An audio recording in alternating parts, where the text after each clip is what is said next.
आशक इजोत में अहाँ के स्वागत अछि।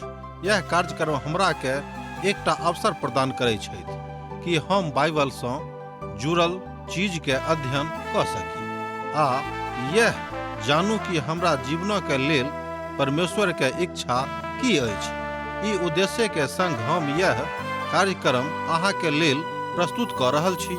कृपया क देखू आ सुनू ताकि परमेश्वर अहाँ के जीवन के मार्गदर्शक ठहरे।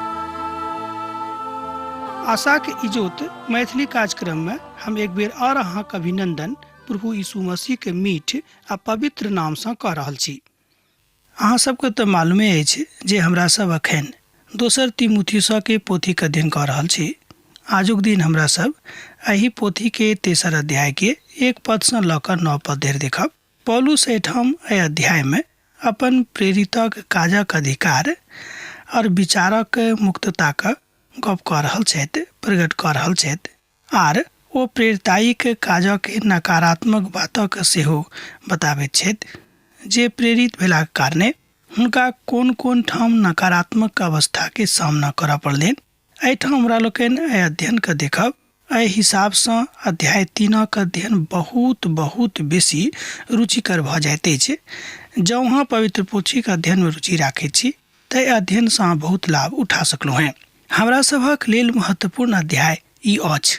एहि अध्याय के महत्व आजुक परिप्रेक्ष्य में जाहि युग में हमरा लोकनि अखन छी सेहो बड़ सकारात्मक भऽ जाइत अछि, किएक तऽ प्रभुक वचन आजुक युग में ओतबे कारगर थिक जतेक हुनका काल में छलनि, अर्थात जतेक हुनका युग में छलनि जाहि युग में ओ रहैत अपन मनुखक अवतार में। तहन हमरा लोकनि आजुक अध्ययन में जे आरंभ करब वो देखब अंतिम दिनों के चेतौनी।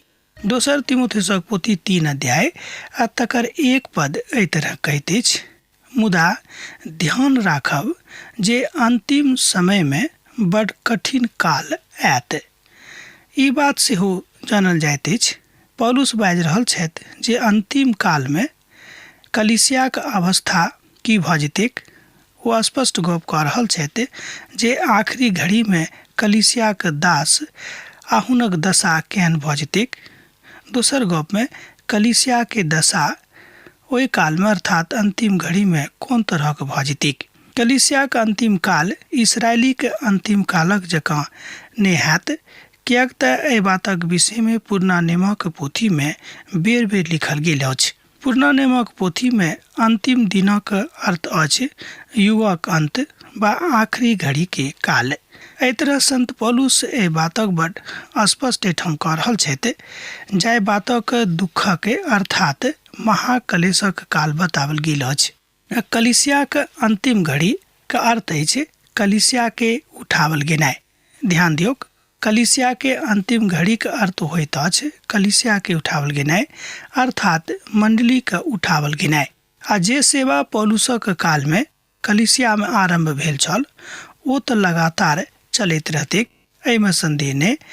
कतौ कम कतौ बेसी, मुदा ई काज एहिठाम होइत रहतैक, एहि धरती पर होइत रहतैक।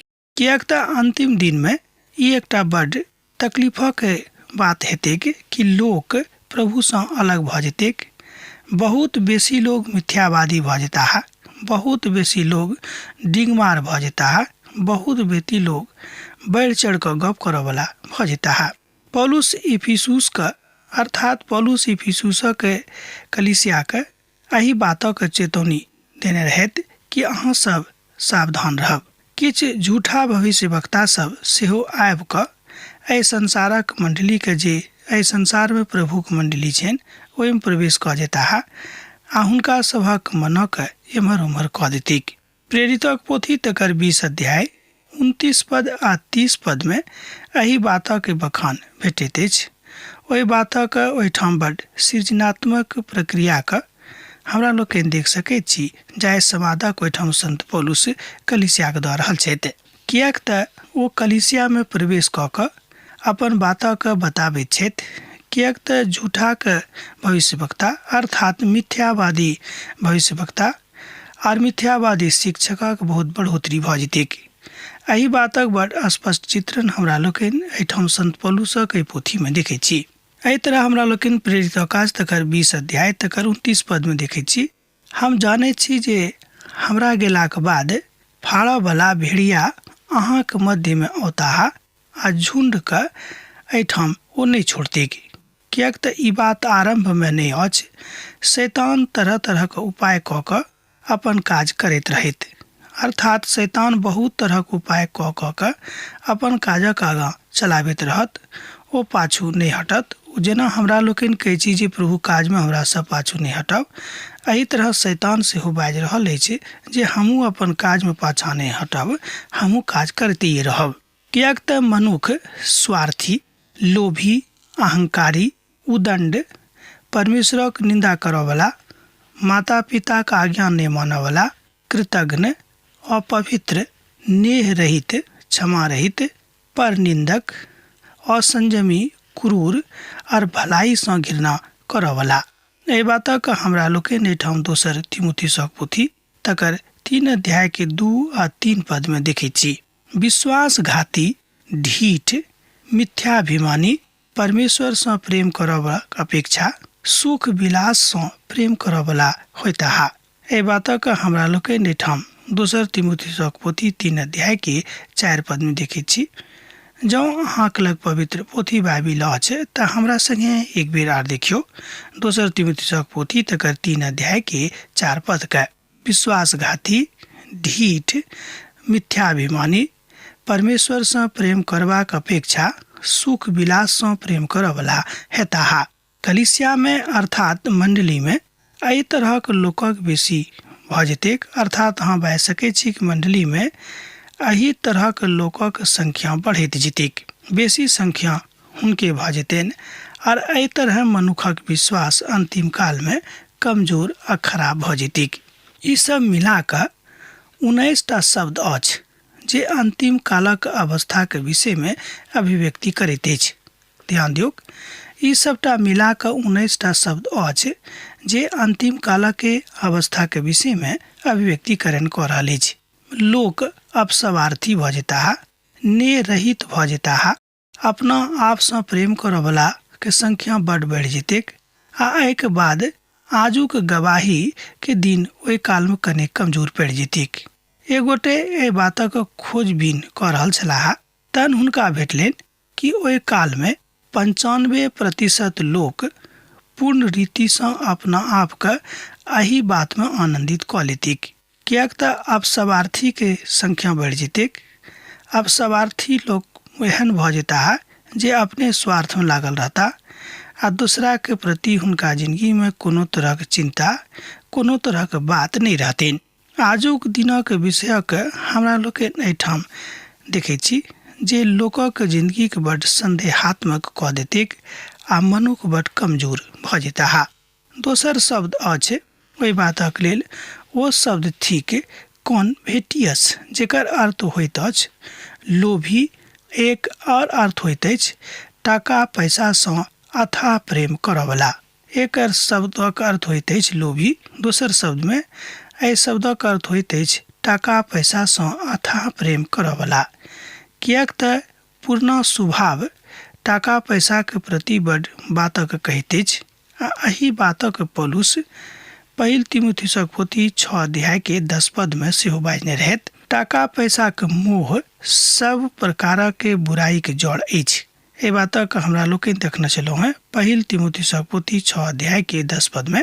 टाका पैसा के मोह सब प्रकारक बुराई के जड़ अछि। समस्या तो हमर व्यवहारक द्वारा आबैत अछि। प्रश्न उठि रहल अछि जे टाका पैसा के प्रयोग अहाँ कोना कऽ सकैत छी। तेसर एकर अर्थ जँ हमरा लोकनि निकाली तो एहि तरह अछि। तहन अब बाजि सकै छी कि जे एहि पद में जे हमरा लोकनि एखन 3-4 पद के देखलहुँ, तकरा में एकटा शब्द और अछि, ओ शब्द अछि अहंकारी। एहिठाम बताओल गेल अछि कि लोक विशेष कऽ कऽ अहंकारी, घमंडी भऽ जेताह। लोकक हृदय में प्रभु के प्रेम, हुनक विनीत स्वभाव, हुनक सरलता का अभाव भऽ जेतैक। हुनक चाल चलन बड़ खराब सेहो भऽ जेतैन। चारिम शब्द अछि घमंडी, अर्थात घमंडी लोकक संख्या में बढ़ोतरी निरंतर लगातार होइत रहतैक। हमरा लोकनि अखन अंतिम कालक अवस्था देख रहल छी जे पवित्र पोथी बाइबल बताबैत अछि कि संसारक के अंतिम घड़ी में लोकक अवस्था कोन तरहक भऽ जेतनि। पाँचम शब्द छल उदंड, अर्थात उदंड लोकक संख्या बढ़ि जायत। विशेष कऽ कऽ अहाँ एहि बातक ओतऽ देख सकैत छी जे ओ बातक स्पष्टता सँ तऽ नहि कहता, मुदा हर बातक घुरा फिरा के कहता और अपन स्वार्थक सिद्धि करबाक के प्रयास करता। चारिम शब्द अछि दोसर शब्द में जे छठम बात अछि कि माता पिता के आज्ञा नहीं मानय वाला। एहि तरहक धिया पुता के आजुक युग में हमरा लोकनि देखै छी जे संख्याक बढ़ोतरी भेल जा रहल अछि। एहि तरहक धिया पुता बहुत भऽ गेल छथि जे माय बाबूके आज्ञा नहि मानै छथिन। हुनका मोन में जे सब आबैत छनि ओ वह सब कऽ रहल छथि। एहि बातक अनुभूति अहूँके भेल हैत। सब ठाम एहि तरहक धिया पुताक संख्या शनै शनै बढ़ि रहल अछि। सातम बात छल कृतघ्न। लोग दूसरा सँ सहायता तऽ जरूर लऽ लेता है, मुदा सहायता लेलाक बाद हुनका प्रति कोनो तरहक संवेदना बा कोनो तरह के एहन बात प्रकट नहीं करता है जैसे हुनका ई ठीक लागेन कि हुनका हम सहायता केलियन तो कहलेन कि प्रभु यीशु मसीह के नाम में हम अहाँक धन्य कहैत छी। आठम बात अछि, अर्थात आठम जे शब्द अछि ओ छल अपवित्रता, अर्थात पवित्रता के कथा लोग नहीं करत। विशेष लोग अपवित्र भऽ जायत आ हुनका अंदर में अपवित्रता के बात शनै शनै बढ़ैत रहतिक। नवम बात छल नेह रहित, अर्थात प्रेमक कोनो वास्तविकता में स्थान नहीं रहतिक आ लोग सम्हर कऽ एहि तरहक बातक नहीं करता है। लोक नेह के अर्थ कने गलत जकाँ लगौनाइ आरंभ कऽ देता, जेनाकि आजुक युग में हमरा लोकनि देखै छी एहन एहन समाद हमरा लोकनि पढ़ैत रहै छी जाहिसँ मन कुंठित भऽ जाइत अछि कि लोकके की भऽ गेलै के आर दुनिया कतऽ जा रहल अछि। अर्थात प्रेम शब्दक अर्थ लोग अनेरे लगा रहल अछि, अनर्थ लगा रहल अछि। दोसर गप में एहि तरह अहाँ बाजि सकै छी कि प्रेम करऽ वाला के संख्या कम भऽ जेतैक आ अनेरे प्रेम करऽ वाला के संख्या बहुत बढ़ि जेतैक। दसम बात लोग क्षमा रहित, अर्थात काज तऽ अहाँ से करवा लेत, जहने हुनका मौका भेटतनि ओ अहाँके धोखा दऽ देत और अहीं के खत्म करेबा के प्रयास कऽ देते। एहि तरहक लोग बहुत भऽ जायत, अर्थात लोकक हृदय में क्षमा करे वाला आत्मा नहीं रहतनि। अहाँक लोग खाली निंदे करत, अहाँक क्षमा लोग नहीं करत, कहत कि नहीं अमुक आदमी तो बड़ खराब छथि आ खूब अहाँके प्रति अकृतज्ञता व्यक्त करत, अहाँके प्रति बहुत आभार व्यक्त नहीं करत, मुदा खाली अहाँक शिकायत करत। 11म बात अछि पर निंदक, दूसराक निंदा करऽ वाला संख्या बढ़ल जेतैक, मुदा सभक सब एही रीति पर चलनाइ आरंभ कऽ देतैक। 12म बात असंयमी के अर्थ होइत अछि जिनका अपना ऊपर कोनो प्रकारक नियंत्रण नहीं छनि। एहि तरहक लोकक संख्या अंतिम काल में बढ़ि जेतैक आ लोक असंयमी भऽ जेता आ लोकक अपना ऊपर नियंत्रण कोनो तरह नहीं रहतैक। 13म बात अछि क्रूर।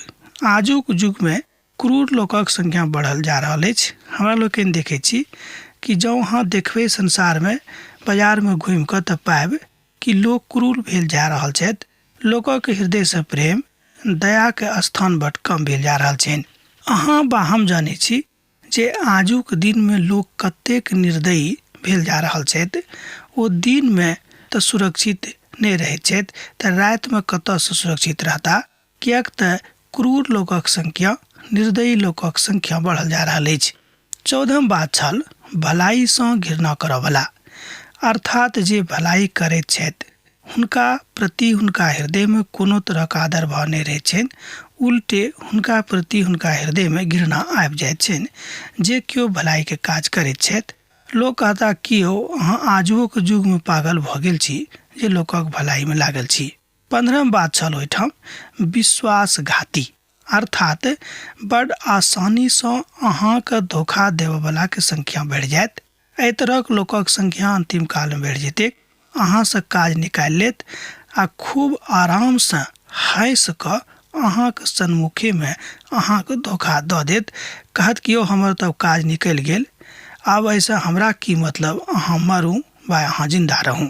16 बात ढीठ, अर्थात काज त खराब करबे करता है, मुदा एक बादो शरमायत ने, मुदा उलटले कहता जे देखियो हम तो कतेक नीक काज कर रहल छी, एक बादो अहाँ कह रहलहुँ हैं कि काज नीक नहीं अछि। एहू तरहक लोकक संख्या अंतिम काल में बढ़ जेतैक। ई छल 16। 17 में हमरा लोकनि देखै छी मिथ्याभिमानी, अर्थात झूठ मूठा के घमंड करवला। लग में तो छैन किछो ने, मुदा घमंड ततेक कि हमरा लग ई अछि, हमरा लग ई अछि, तरह तरह के गप करता है। एहि तरह के लोकक संख्या अंतिम काल में बढ़ जेतैक। 18 बात सुख विलास से प्रेम करवला, अर्थात लोक से बड़ कम मुदा सुख आ विलास से बेसी प्रेम लोक करना आरंभ कऽ देत। लोग बहुत बेसी अपवित्र स्वार्थी भऽ जायत आ एक दोसर गोटे से कोनो तरहक नेह नहीं रहतेन। जो केओ तकलीफों में पड़ल रहता है तो हुनका प्रति लोग प्रार्थनाइयों करना छोड़ देथिन। एहि तरहक लोकक संख्या अंतिम काल में बढ़ जेतैक। एना त ई भक्ति के वेश त धारण करता, अर्थात एना त ई भक्ति के वेश त धारण करतैथ, मुदा एहिके बादो ओ एकर शक्ति के नहीं मानैत छथि। एहन लोकक संख्या बहुत भऽ जेतैक। दोसर तीमुथियुसक पोथी तकर 3 अध्याय के 5 पद में हमरा लोकनि एहि बातक देखै छी। 19 बात जे एहिठाम छल ओ ई छल, ओ कथा ई अछि जे लोग भक्तिहीन भऽ जायत। लोग भक्ति के वेश त जरूर पहिरता, एहन वस्त्र पहिरता जहाँ बुझबे कि बहुत पैघ साधु छथि, मुदा साधु के रूप में ओ सबाधु रहता है आ हुनका संसारिक बात से बेसी सवाद भेटतैन। ओ संसारिके सवाद में एमर उमर घुरैत रहता है। हाँ, लेकिन हुनक ऊपर का बात, ऊपर का आवरण, वेशभूषा महान संतक जकाँ रहतैक। एहि तरहक लोकक संख्या बढ़ जेतैक। एहिठाम हमरा लोकनि देखै छी कि संत पौलुस अंतिम कालक के अभिव्यक्ति के व्यक्त कर रहल छथि कि अंतिम काल में लोकक अवस्था कोन तरह के भऽ जेतैन। ओ धार्मिक विधि विधानक मानैत छथि, मुदा वास्तविकता में ओहि बातक मानैत नहीं छथिन। दोसर गप में वो ऊपर से धार्मिक विधि विधानक तऽ मानतैथ, मुदा वास्तविकता में अंतर्मन से एहि बातक ऊपर विश्वास नहीं करतैथ। अतः एही तरहक लोकक बड़ महत्वपूर्ण स्थान एहि संसार में नहीं अछि।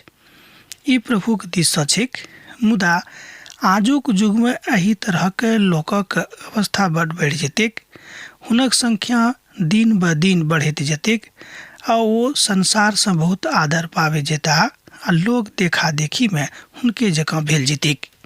एहि तरह हमरा लोकनि देखै छी कि संत पौलुस तीमुथियुस के बता रहल छथि कि यहाँ अपन कलीसिया का तरह शिक्षा नहीं देव कि लोग संसारिक भऽ जायक, लोग प्रभु से कम आ संसार से बेसी प्रेम करना आरंभ कऽ देक। लोग प्रभु के उपस्थिति के ने, मुदा संसारक उपस्थिति के बेसी महत्व देक। एहि तरह के लोकक संख्या बढ़ जेतैक। एहि बातक लेल संत पौलुस एहिठाम तीमुथियुस के सावधान कऽ रहल छथिन कि यहाँ सावधान रहब, एहि तरहक लोकक संख्या बढ़ल चलल जायत।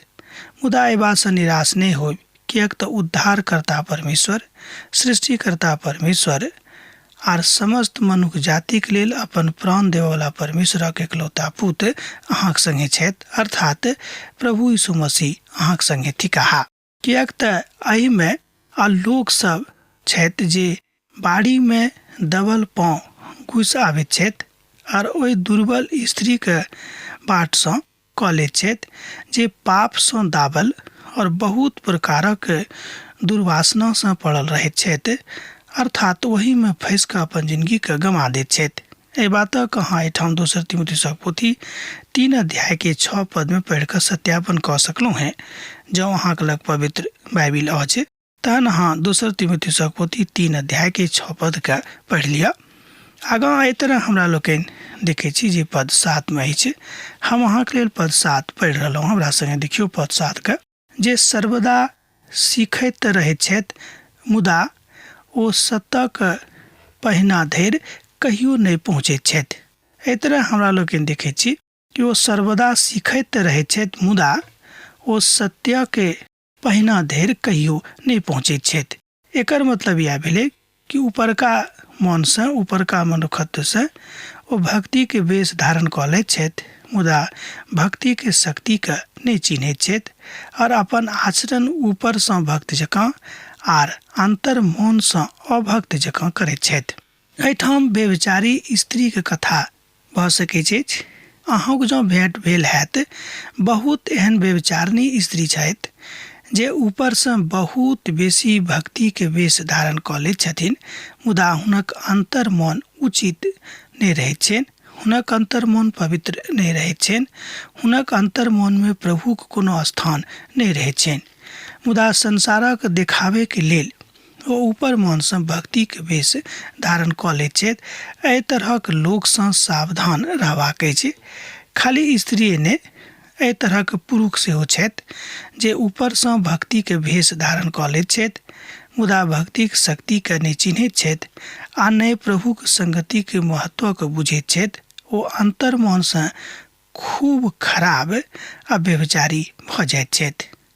जे पवित्र पोथी बाइबिल कहैत अछि कि एहि तरहक लोकसँ सावधान रहब, एहि तरहक लोकक संगतिसँ दूरे रहब, नहि तऽ अहूँ खराब भऽ सकलहुँ हैं।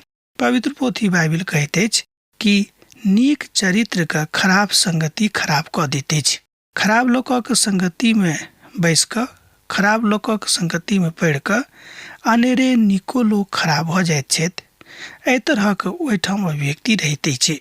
परमेश्वर ई बात एहिठाम संत पौलुसक माध्यमसँ मनुष्य जातिके बता रहल छथि कि हमरा सब गोटेक सावधान रहबाक अछि, किएक तऽ अंतिम घड़ी आबि रहल अछि और सबके यह बात करबाक अछि।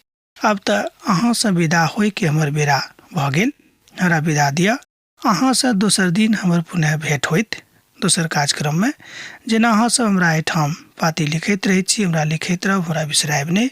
यीशुके नेह अहाँके जिंदगीमे बनल रहैक। आमीन।